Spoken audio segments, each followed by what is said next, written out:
मैं तुमसे विवाह करना चाहती हूँ, जो तुम कहोगी वो करने को तैयार हूँ। जैसे ही इशारा किया तो महिला ने सोचा कि ये इशारा कर रहा है कि अपने पति को मार दे, तब मैं तुझसे विवाह करूंगा। और जब कि सदन कसाई भगवान की भक्ति और भजन का इशारा कर रहे थे, तो उस महिला ने उल्टा समझ करके अपने पति को मार डाला।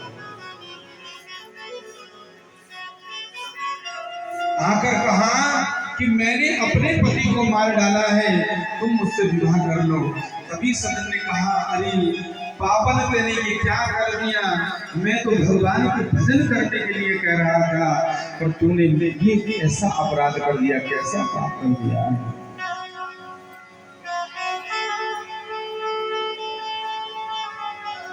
महिला ने कहा, अगर तुमने मेरी बात नहीं मानी तो मैं राजा से जाकर कह दूंगी कि मेरा पति इसने मांगा। सदन ने सोचा कि मेरी बात का तो विश्वास कोई करेगा ही नहीं, जो विश्वास करेगा इस महिला का ही करेगा, मेरा तो कोई विश्वास नहीं। उस महिला ने जाकर राजा से कहा, राजन मेरे पति को एक व्यक्ति ने मारा जिसका नाम सबल है। उसको सभा में बुलाया। महाराज मरे हुए भगवान को याद करने लगे, ना कैसे विषम स्थिति में तुमने आज मुझको डाल दिया है।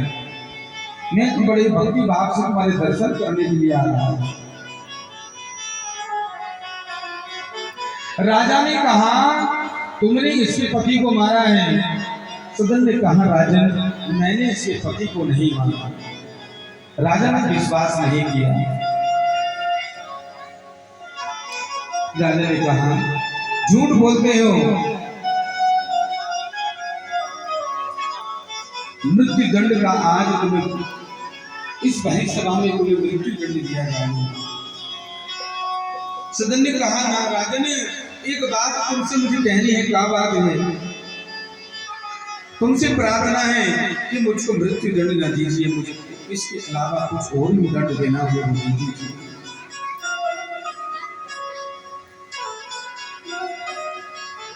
क्योंकि मैं जगन्नाथ भगवान के दर्शन करने के लिए जगन्नाथपुरी जा रहा हूं, तो भगवान की कृपा से आज मुझे मृत्यु दंड न दीजिए। राजा ने अपने सैनिकों को आदेश दिया, जाकर किसके दोनों हाथ काट दीजिए। दोनों हाथ जैसे ही काटे तो भगवान का भजन करते करते चल दिए।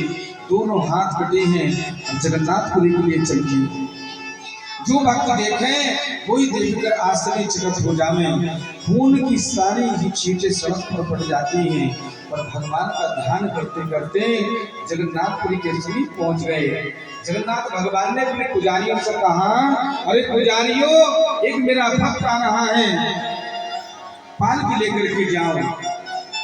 पालकी लेकर जैसे पुजारी भगवान की आज्ञा से भक्त को लेने पहुंचे, जैसे कहा भगवान का भक्त कौन है, जैसे ही कहा तो हजारों भक्त इकट्ठे हो गए।